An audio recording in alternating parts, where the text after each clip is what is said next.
Hello, it's me again, Skelly. Welcome to Series 1 Part 3. Don't worry, I'm doing this video in parts as the whole video is almost 7 hours long and poor old PowerPoint can't handle the saving of a very large video.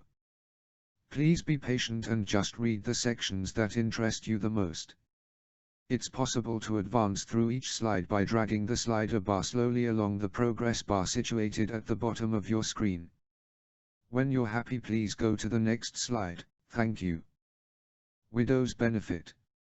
16.1. Subject to the provisions of this rule and Rule 19, where any member or other person, in this rule called the deceased, dies on or after the 6th of April, 1975, benefit shall be payable to his widow by reference to him under and in accordance with this rule. 2. Benefit shall be payable under paragraph 3 of this rule by reference to the deceased if any one or more of the following conditions are satisfied. A. He dies while he is in eligible employment, or B. He has prior to the date of his death retired from eligible employment in such circumstances that a pension is or would, had he survived, have become payable to him under any of Rule 10, whether or not increased under Rule 11, Rule 12, Rule 13, Rule 14, Rule 14A, Rule 14B, or either of paragraph 2 of Rule 15, or E. He is a member whose service in eligible employment terminates on or after the 6th of April, 1989 in such circumstances that a pension is or would, had he survived, have become payable to him under paragraph 4 of Rule 15. 3a. The benefit payable under this paragraph shall be a pension calculated in accordance with paragraphs 4 and 5 of this rule. B. Where a person, other than any such person as is referred to in subparagraph B of paragraph 1 of Rule 19, marries or remarries, as the case may be, after the date of the deceased's death but before the 1st of January 1979, no pension shall be payable to her under this paragraph by reference to the deceased after the date of such marriage or remarriage. 4a. Subject to paragraph 6 of this rule, the weekly amount of the pension payable under paragraph 3 of this rule by reference to the deceased shall consist of either I. Where the deceased dies whilst he is eligible employment before attaining pensionable age, 2/3 of the amount of the weekly pension which would, had he retired on the day before the date of his death, have been payable to him at the date of his death under Rule 12, or 2. Where the deceased dies whilst he is eligible employment and on or after attaining pensionable age, 2/3 of the amount of the weekly pension which would, had he retired on the day before the date of his death, have been payable to him at the date of his death under Rule 10 and, if applicable, Rule 11, or 3. Where at the time of his death he was in receipt of a pension, 2/3 of the amount of the pension he was receiving at the date of his death, ignoring any reduction in his pension arising from the exercise of the option contained in Rule 14b, or 4. Where at the time of his death no pension is payable to the deceased, 2/3 of the amount of the pension which would have become payable had he attained pensionable age on the day before the date of his death. B. Notwithstanding any provision of subparagraph A of this paragraph, where no supplementary fatal injury benefit is payable by reference to the deceased, the weekly amount of the pension payable under paragraph 3 of this rule, otherwise than solely by virtue of subparagraph E of paragraph 2 of this rule, by reference to the deceased in respect of any period after the 31st of December 1978, shall not be less than a weekly amount, in respect of the period specified in column 2, and any subsequent column of the 5th schedule, equal to the amount shown in those columns respectively against item 5am, part I of that schedule. 5. Notwithstanding any other provisions of this rule, where a member retires from eligible employment or his service in eligible employment terminates on or after the 6th of April 1989, the amount of any pension payable by reference to him under paragraph 3 of this rule shall not be less than 1/2 of the guaranteed minimum pension payable under Rule 9am. 6. Where the deceased dies leaving a widow, so much of any pension payable under paragraph 3 of this rule by reference to him as notwithstanding Rule 19 is payable to such widow and is payable solely by virtue of subparagraphs A or B of paragraph 2 of this rule may at the discretion of the Committee of Management be withheld. A. If the deceased retires from eligible employment or his service in eligible employment terminates before the 6th of April 1978, and his death occurs within 12 months after his marriage to such widow, unless his death is through accident or through some other cause which could not reasonably have been foreseen at the time of such marriage, or B. If the deceased retires from eligible employment or his service in eligible employment terminates on or after the 6th of April 1978, and his marriage to such widow takes place after such retirement or termination and within 6 months before his death. 7. In addition to any benefit payable under paragraph 3 of this rule.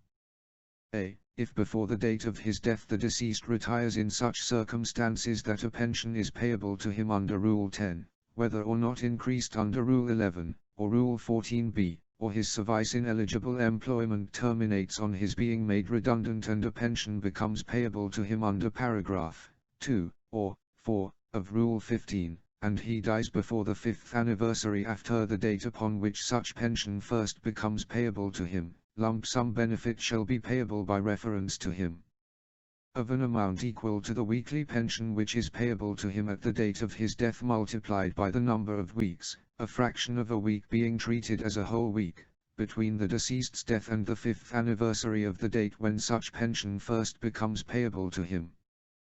B. If before the date of his death the deceased retires in such circumstances that a pension is or would had he survived have become payable to him under any one or more of Rule 12, Rule 13 and Rule 14 and he dies before, on or within 5 years after the date when such pension, or if more than one the first of such pensions to become payable to him, first becomes so payable, lump sum benefit shall be payable by reference to him of an amount equal to the excess of the greatest amount or total amount of the weekly pensions which at any time have been or would had he survived have been or become payable to him under any one or more of Rules 12, 13 and 14, not taking into account any annual increases by reference to changes in the index of retail prices provided for by Rule 26 falling to be made after the date of his death, multiplied by 260, over the total of the amounts, if any, by way of pension which have been paid or become payable to the deceased under such one or more of Rules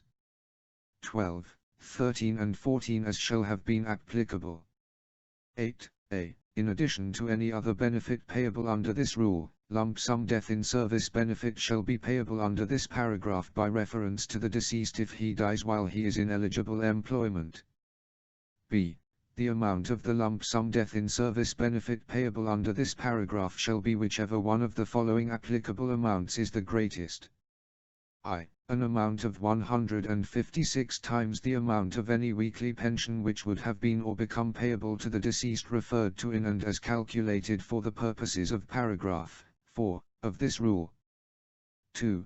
The aggregate of the amount specified in Part I of the 4th schedule in relation to this paragraph, and the amount of any benefit payable under subparagraph A of paragraph 6 of Rule 20 by reference to the deceased, and v. Where the deceased dies on or after the 1st of March 1992 an amount of 104 times the amount of his pensionable earnings.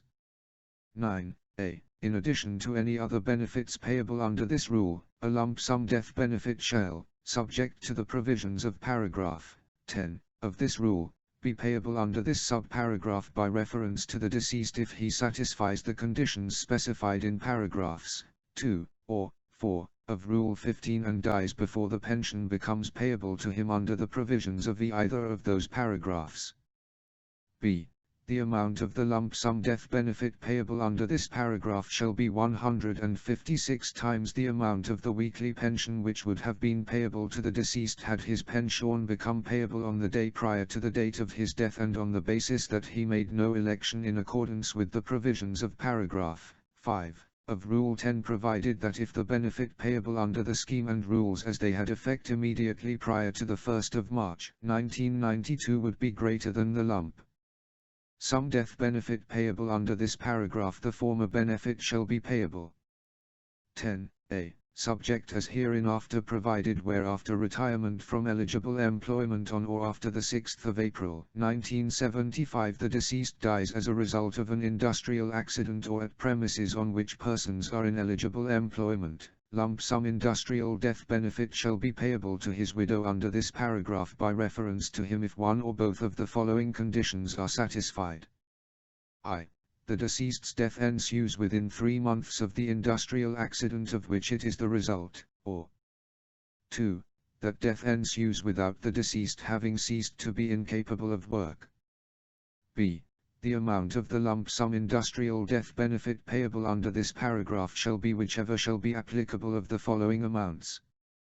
I. If the deceased retires before attaining pensionable age, an amount of 156 times the amount of the weekly pension which is payable to him at the date of his death under Rule 12, or, which would had he survived have become payable to him under that rule, provided that for the purposes of this subparagraph it shall be deemed that a pension is or would have become payable to him under that rule, and that rule only, notwithstanding that by virtue of the rules any pension might be or have become payable to him under some other rule, and provided also that, in determining the amount of any weekly pension which would had he survived have become payable to him under Rule 12, only such annual increases, if any, by reference to changes in the index of retail prices provided for by Rule 26 as shall have fallen to be made on or before the date of the deceased's death shall be taken into account.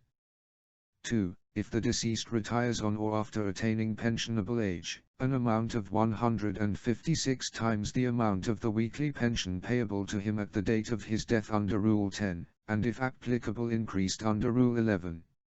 3. The amount specified in Part I of the 4th Schedule in relation to this paragraph, if that amount, taken together with the amount of any benefits payable under subparagraph A of paragraph 6 of Rule 20 by reference to the deceased, is greater than whichever shall be applicable of the amounts specified in subparagraph B, I, and 2, above. C. The amount of any lump sum industrial death benefit payable to any person under this paragraph by reference to the deceased shall be applied to reduce or extinguish the amount of any lump sum death benefit payable under paragraph 9 of this rule by reference to the deceased. 11. Where, apart from this paragraph, any person would for the time being be entitled to a pension or pensions under the provisions of this rule or Rule 19 by reference to more than one member or other person, she shall be entitled only to such pension as is the larger or largest, taking into account any increase under Rule 26. 12. The provisions of Rule 24 shall apply in relation to any lump sum benefits referred to in that rule and payable under this rule. 13. For the purposes of determining the amount of any pension or lump sum death payment payable under this rule, any option exercised under Rule 14c shall be ignored. Widow's benefit, supplementary provisions. 19.1.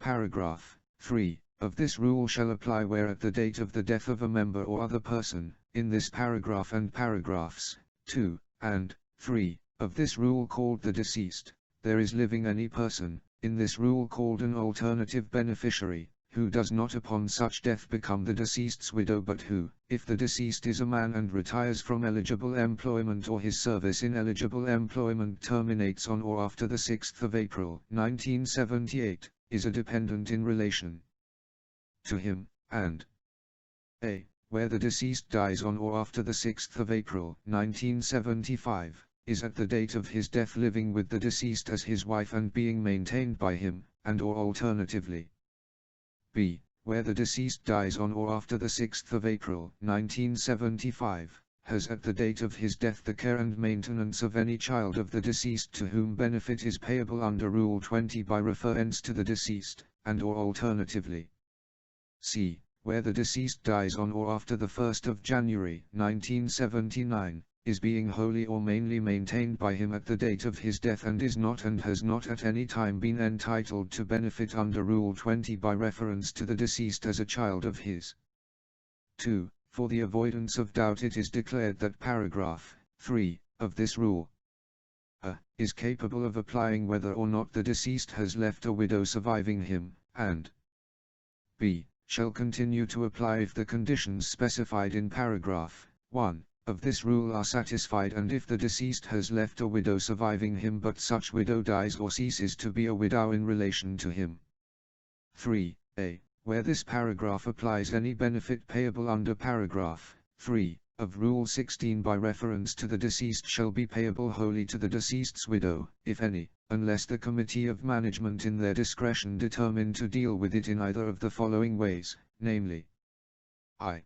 They may divide such benefit between the deceased's widow and any alternative beneficiaries, or any of them, in such proportions as the Committee of Management may determine, or 2. They may award such benefit wholly to one or more alternative beneficiaries. A. Where this paragraph applies, any benefit payable under paragraphs 7, 8, 9, or 10 of Rule 16 by reference to the deceased shall be payable to or applied for the benefit of such person or persons including the deceased's widow and alternative beneficiaries as the Committee of Management may in their discretion determine and the Committee of Management may determine. In addition, in connection with the application of the whole or any part of such benefit, the Committee of Management shall have power to declare trusts and to constitute separate trusts of it and to delegate such powers and discretions to such trustees as the Committee of Management may in their discretion determine. b. The Committee of Management may at any time review any determination previously made by them under this paragraph and on such review make a fresh determination in respect of future payments or vary or revoke any determination previously made by them under this paragraph. c. Any determination made by the Committee of Management under this paragraph shall be binding so far as concerns the person or persons to whom any benefit referred to in subparagraph a of this paragraph shall be paid, and if and insofar as applicable in what proportions such benefits shall be paid, and in the provisions referred to in subparagraph a of this paragraph the expression person to whom benefit is payable shall be construed accordingly.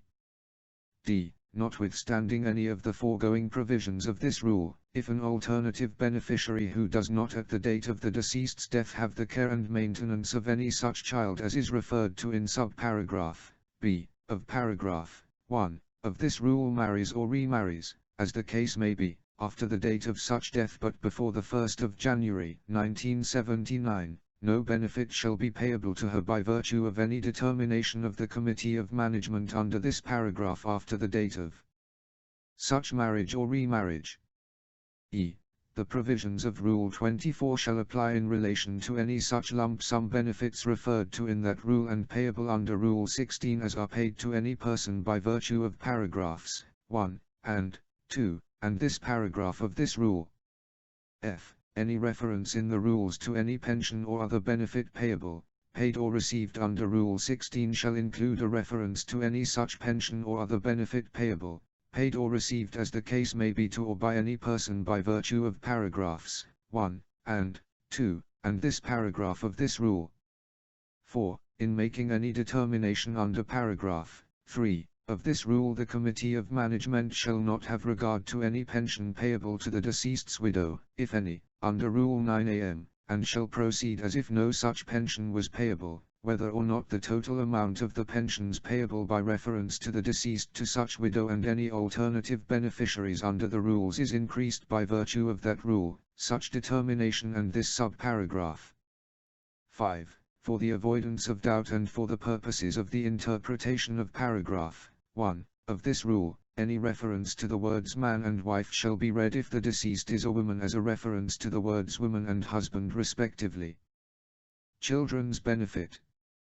20.1. Subject as hereinafter provided, benefit shall be payable under and in accordance with this rule in respect of any period after the 5th of April 1975 to the child of a deceased member. 2a. Subject as hereinafter provided, benefit shall be payable under this paragraph to every child of the deceased if and so long as there is living any person to whom benefit has been paid by reference to the deceased under Rule 16, except solely by virtue of or by reference to subparagraph d of paragraph 2 of that rule, or under Rule 17 or Rule 18 of the rules as they had effect immediately before the 6th of April, 1975. b. The benefit payable under this paragraph shall be a pension consisting in respect of the periods specified in column 2, and any subsequent column of Part I of the 5th schedule of the weekly amounts shown in those columns respectively against item 6 of Part I of that schedule. 3a. Subject as hereinafter provided, benefit shall be payable under this paragraph to every child of the deceased if and so long as there is not living any person to whom benefit has been paid by reference to the deceased under any of the rules or provisions referred to in subparagraph a of paragraph 2 of this rule. b. The benefit payable under this paragraph shall be a pension consisting of the weekly amount which in respect of the periods specified in column 2, and any subsequent column of Part I of the 5th schedule exceeds by the amounts shown in those columns respectively against item 7 of Part I of that schedule, or, in the case of any child to whom benefit is payable after he has attained the age of 16, the amounts shown in those columns respectively against item 8 of Part I of that schedule. I. The aggregate of the weekly rates at which for the time being guardian's allowance payable under the Social Security legislation and child benefit are, or would if they were both payable in respect of him be, payable in respect of that child, less. 2. The weekly amount or aggregate weekly amounts, if any, of guardian's allowance payable under the Social Security legislation and or alternatively child benefit for the time being payable in respect of that child. c. For the purposes of subparagraph b of this paragraph, child benefit means child benefit within the meaning of Section 1(1) of the Child Benefit Act 1975. 4. In any case where the Committee of Management have exercised their discretion under paragraph 3 of Rule 19 or under paragraph 2 of Rule 17 of the rules as they had effect before the 6th of April, 1975 to determine to divide the benefit payable under any of the rules or provisions referred to in subparagraph a of paragraph 2 of this rule between any of the deceased's widow and any such other person or persons as are referred to in paragraph 1 of Rule 19 or in paragraph 2 of Rule 17. Of the rules as they had effect before the 6th of April, 1975, the Committee of Management shall have power, exercisable at their discretion on the death of any of the persons between whom it was determined that any such benefit should be so divided, to decide that the benefit payable to any child of the deceased shall consist of the weekly amount specified in paragraph 3 of this rule instead of the weekly amount specified in paragraph 2 of this rule. 5. Any benefit payable under any of the foregoing provisions of this rule to a child of the deceased shall be payable to such child I. until he attains the age of 16, and 2. after he has attained that age, for so long as the requirements of subparagraph b of this paragraph are satisfied in relation to him. b. The requirements referred to in subparagraph a 2 of this paragraph are as follows. I. That such child is permanently incapable of self-support, or 2. That such child is under the age of 21 and is for the time being undergoing a full-time instruction at any university, school or other educational establishment, or b.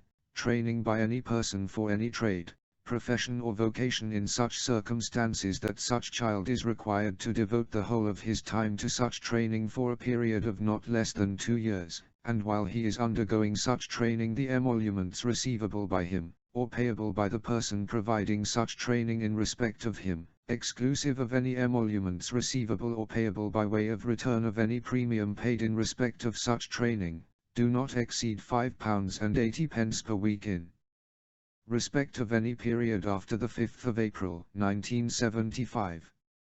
6a. Subject as hereinafter provided, in addition to any benefit payable under the foregoing provisions of this rule, lump sum benefit shall be payable under this paragraph to any child of the deceased by reference to the deceased if benefit is payable to such child under the foregoing provisions of this rule by reference to the deceased, and if the deceased dies on or after the 6th of April, 1975.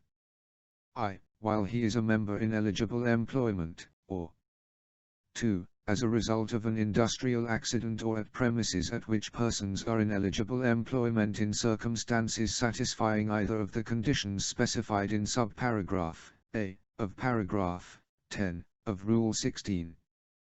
B. The amount of any lump sum benefit payable under this paragraph shall be the amount specified in Part I of the Fourth Schedule in relation to this paragraph, provided that subject to subparagraph D of this paragraph, if but for the proviso specified in Part I of the Fourth Schedule, the total of the amounts so specified in relation to this paragraph would have exceeded £500. The sum of £500 so specified shall be divided equally between each child of the deceased entitled to lump sum benefit under this paragraph. C. If the deceased leaves a child who is permanently incapable of self-support and who is not under the age of 21 at the date of his death, and no benefit is payable by virtue of the death of the deceased. I. Under paragraph 10 of Rule 16, or 2. To any other child of the deceased by virtue of subparagraph A of paragraph 5 of this rule. Such child permanently incapable of self-support shall be entitled to receive benefit under paragraph 2 of Rule 21 in lieu of benefit under this paragraph. D. If it appears that the deceased was maintaining more than one family, the Committee of Management may, in their discretion, divide the total of the benefits payable under this paragraph between some or all of the children of the deceased entitled under the foregoing provisions of this paragraph to receive such benefits in such proportions as the Committee of Management may determine. E. The provisions of Rule 24 shall apply in relation to any lump sum benefit payable under this paragraph. F. For the avoidance of doubt, it is declared that this rule has effect in relation to the death of a woman as well as of a man. 7. Notwithstanding anything contained in this rule, no child who is for the time being entitled to a pension under this rule shall become entitled to any additional pension thereunder. Other death benefits. 21.1. Benefit shall be payable under this rule in respect of the death of any member or other person specified in this rule, such member or other person being in this rule and in the Sixth Schedule called the deceased, who dies on or after the 6th of April, 1975. 2. Where the deceased dies.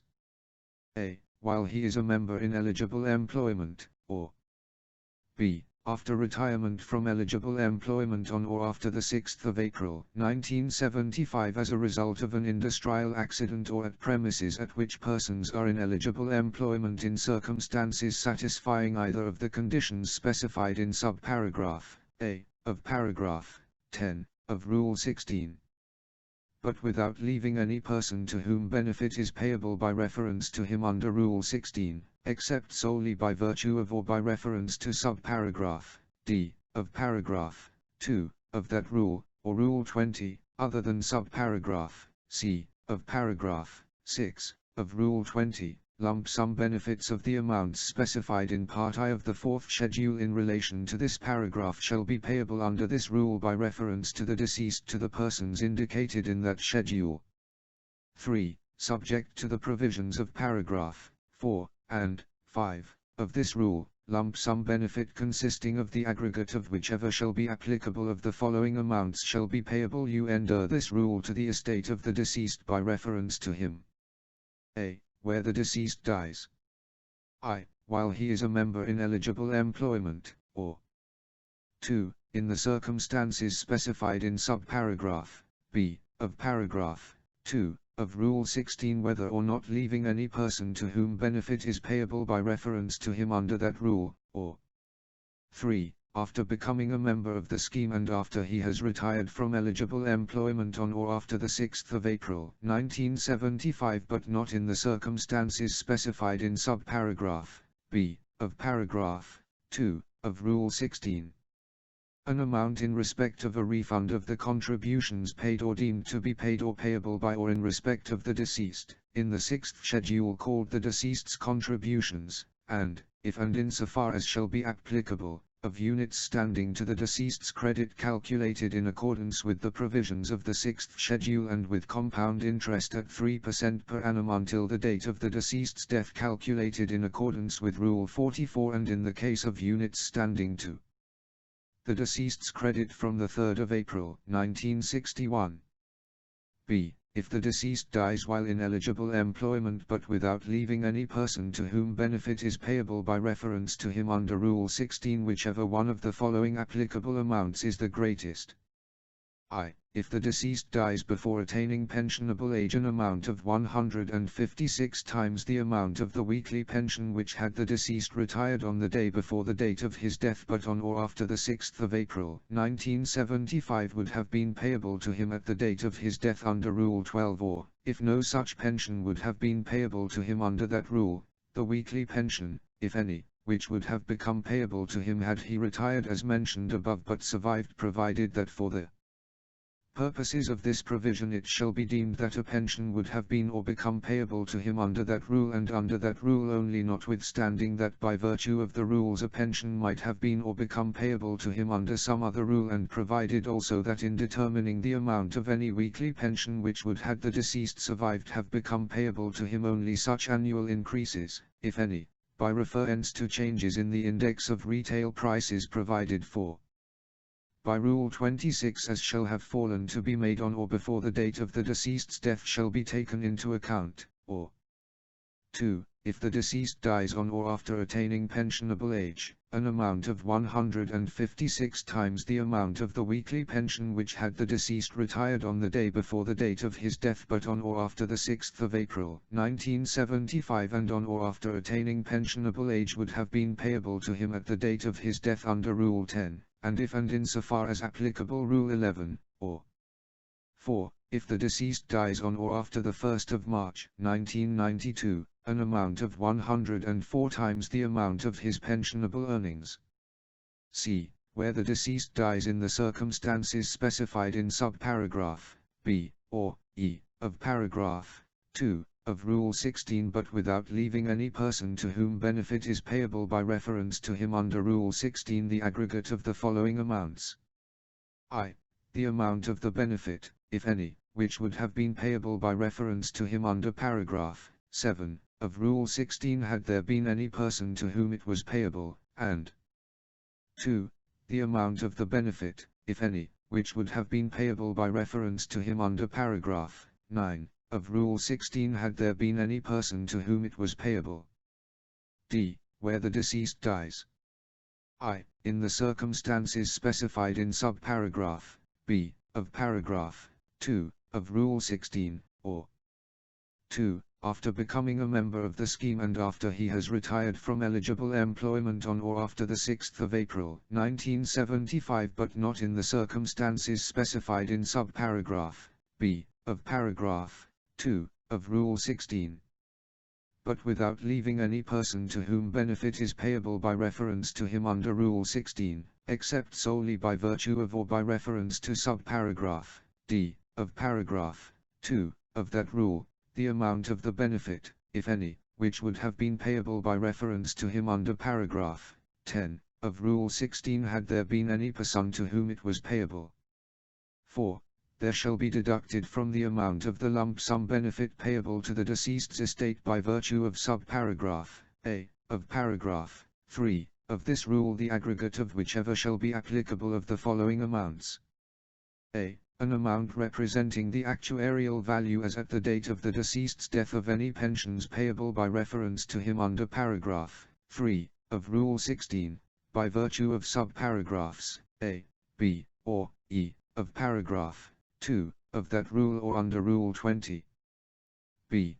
The amount as at the date of the deceased's death of any benefits paid or payable to the deceased under Rule 10, whether or not increased under Rule 11, Rule 12, Rule 14 or Rule 15, disregarding the excess of any amount paid or payable to him under Rule 14 in respect of any week over the amount, if any, which would have been payable to him in respect of that week under Rule 12 or Rule 13 had he not been entitled in respect of that week to a pension under the said Rule 14, or, if in those circumstances no amount would have been payable to him under either the said Rule 12 or the said Rule 13 in respect of that week, the whole amount paid or payable to him in respect of that week under the said Rule 14. C. The amount of any lump sum shown in column 2 of the first schedule, according to the length of the deceased's qualifying service, in any case where part of the amount of a pension to which subparagraph A of this paragraph does not apply payable by reference to the deceased under paragraph 3 of Rule 16 by virtue of subparagraphs C or D of paragraph 2 of that rule, consists of the amount of a weekly pension payable from the deceased's death actuarially equivalent to such lump sum. D. The amount of any lump sum benefit payable by reference to the deceased under paragraph 7 or paragraph 9 of Rule 16 or subparagraph C of paragraph 3 of this rule. E.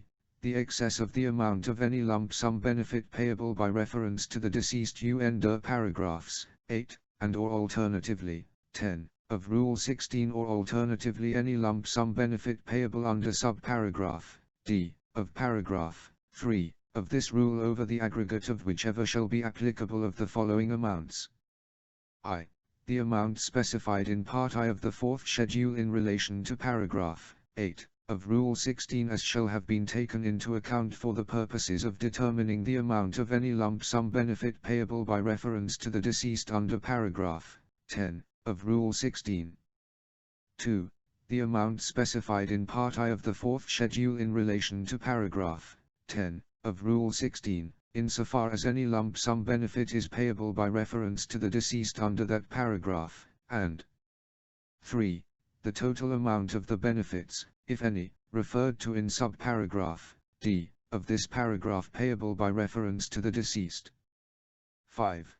The provisions of Rule 24 shall apply in relation to any lump sum benefits referred to in that rule and payable under this rule, and so that where any lump sum benefit payable under this rule is calculated by reference to the amount of a lump sum benefit referred to in those provisions, it shall be so calculated on the basis of the amount of the lump sum benefit so referred to as reduced or extinguished, if applicable, in accordance with the said provisions.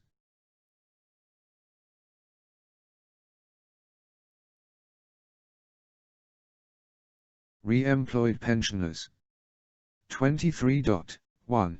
This rule applies to any person, in this rule called the re-entrant, who, having become entitled to a pension, in this rule called the terminated pension, under Rule 10, whether or not increased under Rule 11, Rule 12, Rule 13, Rule 14, Rule 14b or Rule 15, re-enters service in eligible employment on or after the 6th of April, 1975 and before the transfer date. 2. Subject as otherwise provided, from the date of the re-entry into eligible employment referred to in paragraph 1 of this rule, the entitlement of the re-entrant to the terminated pension shall cease. 3. Subject as hereinafter provided, on any termination of the re-entrant's service in eligible employment, including, for the avoidance of doubt, termination as a result of the arrival of the transfer date, after the re-entry referred to in paragraph 1, and the cessation referred to in paragraph 2, of this rule. A. Such benefit, if any, shall be payable to or by reference to him under and in accordance with such of the rules, including Rule 11, as shall be applicable having regard to the circumstances of such subsequent termination, and b. Except for the purposes of Rule 8 all units standing to the credit of the re-entrant and all his periods of service in eligible employment and periods of contributing service, whether or not they relate to service after any such re-entry as is referred to in paragraph 1 of this rule, before such re-entry shall so far as material to the calculation of benefit under the rules referred to in subparagraph A of this paragraph be taken into account for the purpose of such calculation. 4. A. Notwithstanding anything in paragraphs 2 and 3 of this rule but subject as hereinafter provided, the re-entrant shall be entitled on any termination otherwise than by reason of death of his service in eligible employment after the re-entry referred to in paragraph 1, of this rule to a pension of an amount not less than the amount of the terminated pension and payable from the date of such termination of service in eligible employment or, if later, the date on which the terminated pension would have become payable to him, and if at any time or for any period the amount of the pension payable in accordance with this subparagraph exceeds the amount of the pension which is payable to him in accordance with subparagraph 3. Of this rule the pension payable to him by virtue of this rule shall at that time or for that period be payable to him in accordance with the provisions of this subparagraph and shall or the purposes of the rules be deemed to be payable under the provisions of the rules under which the terminated pension would have been payable to him had he not re-entered service in eligible employment as specified in paragraph 1 of this rule. b. The provisions of subparagraph a of this paragraph shall not apply to any such person as is referred to in paragraph 5 of Rule 14 who, having become entitled to a pension under Rule 14, re-enters service in eligible employment on or after the 6th of April 1975 and subsequently retires again from eligible employment in such circumstances that the requirements of paragraph 1 of Rule 14 are satisfied in relation to him, and on such subsequent retirement any benefit payable to that person shall be calculated in accordance with the provisions of Rule 14 and of paragraph 3 of this rule. 5. The provisions of Rule 24 shall apply in relation to any lump sum benefits referred to in that rule and payable to or by reference to any person to whom this rule applies. Lump sum benefits, special provisions. 24.1. The amount, after any reductions provided for by this paragraph, of any lump sum benefit, in this paragraph and paragraph 2, of this rule called a relevant benefit, which becomes payable at any time under paragraph 10 of Rule 14 of the rules as they had effect immediately before the 6th of April 1975 to any person, in this paragraph and paragraph 2 of this rule called the specified person, shall be applied to reduce or extinguish the amount of any other relevant benefits and of any lump sum benefits payable under paragraphs 8 or 9 of Rule 16 which become payable not earlier than the first mentioned time to or by reference to the specified person in the same order as the order of time in which the last mentioned relevant benefits and other lump sum benefits referred to in this paragraph shall be payable provided that the amount of any relevant benefit applied to reduce or extinguish the amount of any other relevant benefit shall not itself be reduced or extinguished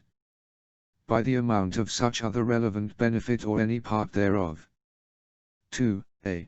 The total amount of any relevant benefits payable to the specified person shall be applied to reduce or extinguish the amount or total amount of any benefits payable to the specified person's estate under Rule 21, and b. If the amount or total amount of the benefits payable to the specified person's estate under Rule 21 is less than the total amount of any relevant benefits payable to him, the amount by which the latter total amount exceeds the total amount of the benefits payable to the specified person's estate under Rule 21 shall be applied to reduce, and if applicable to reduce in proportion to their respective amounts, or extinguish the amount of any lump sum benefits payable by virtue of that person's death under paragraphs 7 and 10 of Rule 16, Rule 20 or paragraph 2 of Rule 21. Extra Service Credit 25.1. Subject to the inland revenue limits, a member who was in eligible employment on the 1st of March 1992 shall be awarded, without additional payment, 1 week's contributing service as an extra service credit for each complete 4 weeks of contributing service served or credit to him between the 6th of April 1975 and the 29th of February 1992 provided that for the purpose of this paragraph of this rule I. There shall be excluded any contributing service credited to a member, a. pursuant to a transfer payment from the British Coal Staff Superannuation Scheme if the member had previously received an extra service credit under the provisions of that scheme or, b.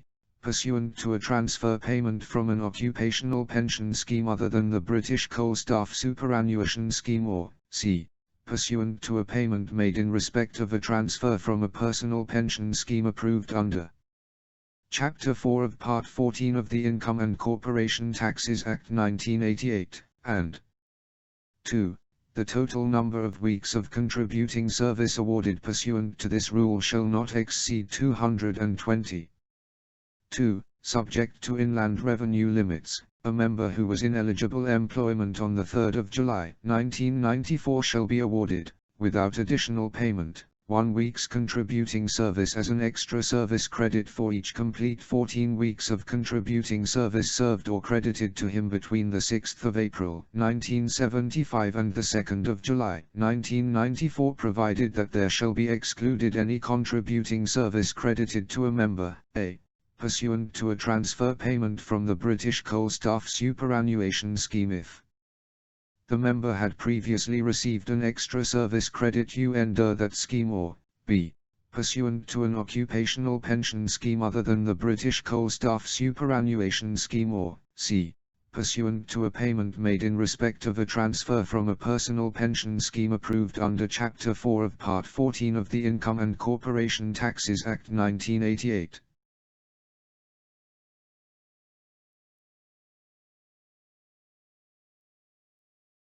Adjustments for changes in index of retail prices. 26.1a. For the purposes of the rules, index of retail prices means I.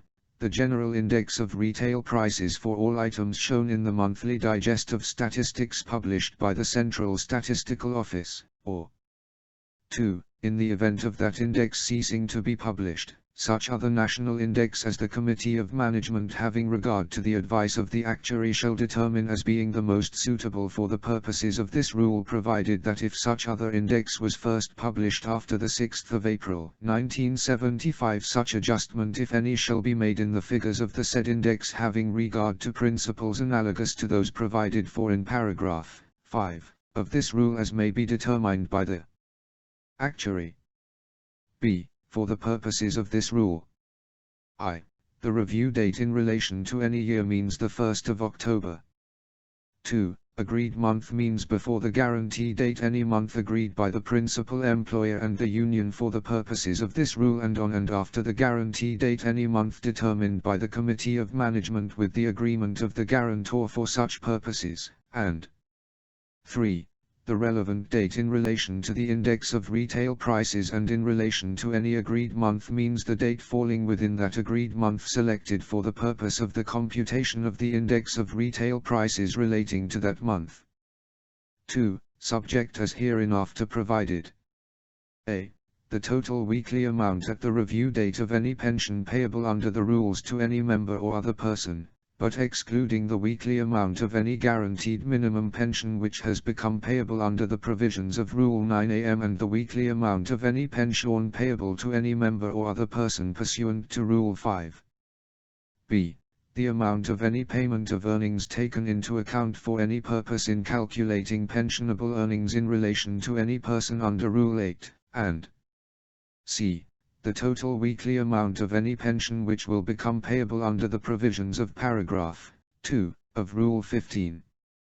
Shall, if and insofar as is provided by the following provisions of this rule, be increased by reference to changes in the index of retail prices on the review date in each year, or on such other date within 1 month before or after the review date, as the principal employer, before the guarantee date, or the Committee of Management, on or after the guarantee date, shall determine in relation to that year, provided that no increase shall be made under this rule in any year to I. The amount specified in subparagraph b. of this paragraph, if before the review date in that year the service in eligible employment of the person referred to in that subparagraph had terminated, or 2. The amount specified in subparagraph b. of this paragraph insofar as it consists of the amount of any payment of earnings payable during an income tax year beginning in that year. 3. Subject to paragraph 4 of this rule, the amount of the increase, if any, in any year falling to be made under paragraph 2 of this rule shall be an amount equal to such percentage of the weekly amount or amount of payment of earnings falling to be increased under that paragraph as is equal to the increase, if any, in the index figure at which the index of retail prices stood for the relevant date in relation to the agreed month immediately preceding the review date in that year from the index figure at which the said index stood for the relevant date in relation to the agreed month immediately preceding either the review date in the last preceding year or if earlier the last preceding review date on which an increase fell to be made under paragraph 2 of this rule expressed as a percentage of the last mentioned index figure. 4. Notwithstanding anything in paragraph 3 of this rule, the percentage amount of the increase made by virtue of this rule before the guarantee date in any weekly amount or amount of payment of earnings in any year or period of years shall not exceed such amount as the actuary shall have certified to be the maximum amount, for the purposes of this rule called the normal increase amount, sustainable in respect of such year or period of years by the pension fund without any additional deficiency contributions or other additional payment, other than any increase in standard contributions, being made by the principal employer or by any other employer in his, its or their capacity as such except by such amount, if any, or to such extent, if any, which amount or extent when added to the normal increase amount in respect of such year or period of years shall not produce an amount exceeding the amount of the increase which would have been payable in such year or period of years. Under the provisions of paragraph 3 of this rule had they been applicable, as shall be determined by agreement between the principal employer and the union or as in default of such agreement shall be determined by the principal employer and so that different amounts or extents may be determined under this paragraph in respect of different descriptions or categories of weekly amounts or amounts of payments of earnings and so that any descriptions or categories of weekly amounts or amounts of payments of earnings may be excluded from any such determination. 4am, notwithstanding the generality of paragraph 4 of this rule and for the avoidance of doubt the determination of the percentage amount of the increase made by virtue of this rule in any weekly amount or amount of payment of earnings in any year or period of years shall on or after the guarantee date be made without reference to the normal increase amount referred to in paragraph 4. 5. In the event of any change after the 6th of April, 1975 in the reference base used to compile the index of retail prices, the index figure at which the said index shall be taken to stand for the purposes of this rule after any such change shall be the index figure at which it would have stood had the reference base current at the 6th of April, 1975 been retained. 6. For the purposes of this rule, a. Pension shall include short service benefit in pension form. B. Short service benefit shall bear the meaning assigned to it by subparagraph C of paragraph 3 of Rule 27, and C. Guaranteed minimum pension means any pension payable or paid under or by virtue of or calculated by reference to Rule 9am. Whether or not it is also payable or paid under or by virtue of or calculated by reference to any other provision of the rules. 7. The provisions of this rule shall not apply to bonus augmentations, crystallized augmentations or guaranteed crystallized augmentations.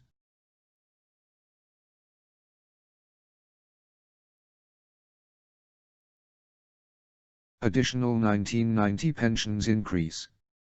26 or any pension which is in the course of payment from the scheme on the 1st of April, 1990 and any pension awarded under paragraph 2 of Rule 15 of the rules as they had effect immediately before such date but which is not payable until after such date shall be increased by 5% with effect on and from such date. Additional 1992 pensions increase.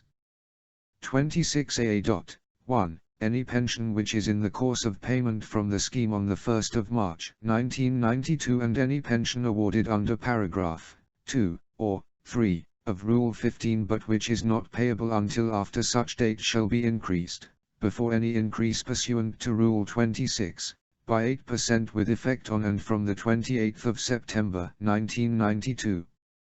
2. If a member who was in receipt of a pension from the scheme on the 1st of March, 1992 should die on or before the 28th of September, 1992 any pension payable by reference to the deceased member shall be increased, before any increase pursuant to Rule 26, by 8% with effect on and from the 28th of September, 1992.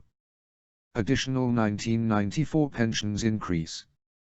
26 AAA any pension which is in the course of payment from the scheme on the 3rd of July 1994 and any pension awarded on or prior to that date but which does not become payable until after that date shall be increased by 7/13% with effect on and from the 4th of July 1994.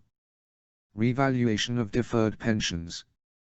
26b.1, paragraphs 1, 2, 6. Of this rule shall apply before and until the guarantee date to any pension awarded to any member whose service in eligible employment has terminated or terminates other than by reason of death and which is not revalued under the provisions of Rule 26.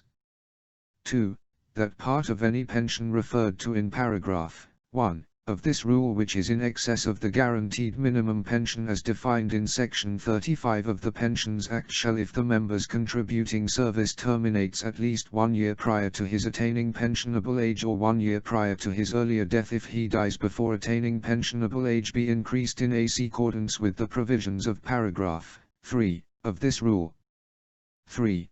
That part of the pension referred to in paragraph 2 of this rule shall be increased each year prior to the member attaining pensionable age or his earlier death by the appropriate percentage specified in an order made by the Secretary of State for Social Security under Section 52 of the Pensions Act in relation to a revaluation period expiring on or after the 31st of December 1990.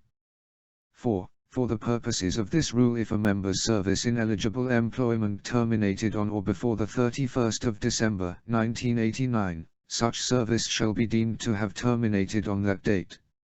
5. Where a pension becomes payable on or after the 1st of April 1990 but prior to the 1st of January 1991, 2, or by reference to a member whose service in eligible employment terminated at least 1 year prior to his attaining pensionable age or 1 year prior to his earlier death if he dies before attaining pensionable age, that part of the pension which is in excess of the guaranteed minimum pension shall be increased by 5%.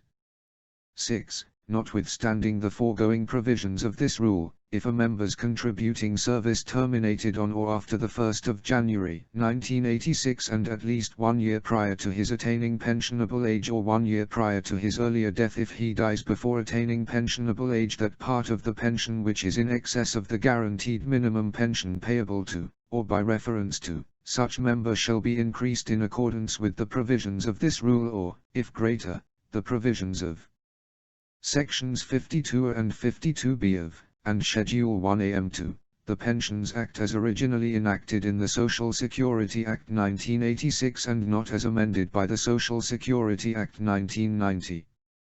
6am. For the purpose of this rule, any notional period of contributing service credited to a member in accordance with subparagraphs B and C of the definition of contributing service contained in Clause 41 shall be taken to have ended immediately before the member's actual contributing service began.